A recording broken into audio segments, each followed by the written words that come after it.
So, trading and working 9 to 5, it's not easy. You definitely want to be around for market open, right? That's the goal. The goal is to be around from around 9:30 to say 10:30. 9:30 to 11. If you can get 9:30 to 11, which I know that's 9 to 5, technically you can. But if you can get those hours, you're pretty much a full-time trader.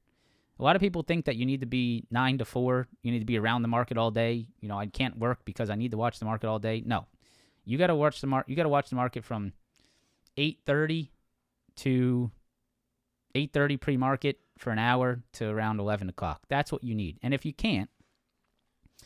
don't have that time, then we need to set up some kind of a system that allows us to not have to watch the charts every second. So that means no zero DTEs, no super short contracts, no crazy position sizes that if you are wrong over 30 seconds, you're going to lose a shitload of money.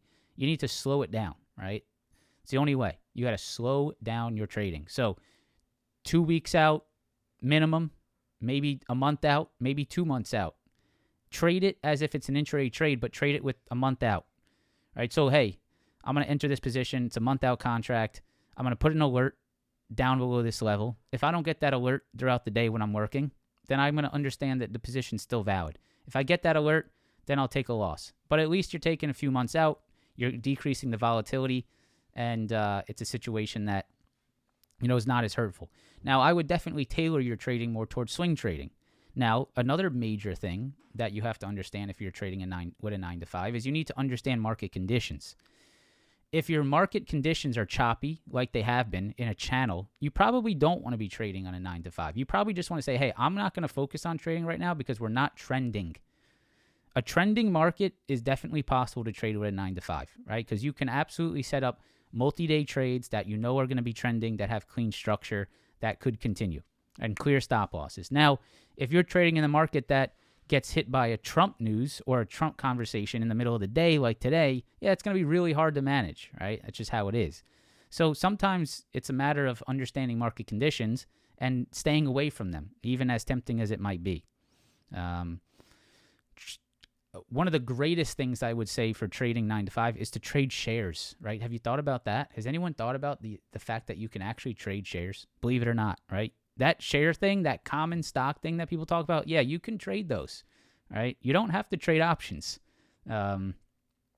Trading shares is pretty valid, right? Hey, I let's say, for example, that Palantir trade, right? Get on the weekly chart. Get on a higher time frame. Stop looking at the 1 minute chart. If that's your reality where you're trading with a 9 to 5, if your reality is, hey, I can't watch this all day.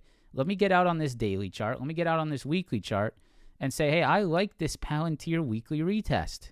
That's a pretty nice retest. This is something I might be able to set up over a few days, right? Okay, hey, I like Palantir. I'm going to buy some shares of Palantir down at this 125. I'm going to have a stop loss under 120, right? Maybe a $5 stop loss. And I'm going to look for this thing to push back higher with some shares. Okay, set up that trade on a Monday. Tuesday, nothing happens. Wednesday, it holds. Okay, still got my position. I'm still working my job. Great, right? Next 2 days, bam, bam, up $30 a share. Fantastic. And now this is what's going to be great about single stock futures.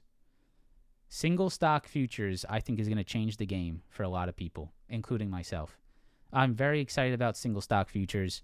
If I could take a Palantir share long here, with huge leverage, like a futures contract is, let's say I can take, 5 Palantir, basically what equals like an ES mini, an ES mini, right? So let's just say 5 Palantir minis, right?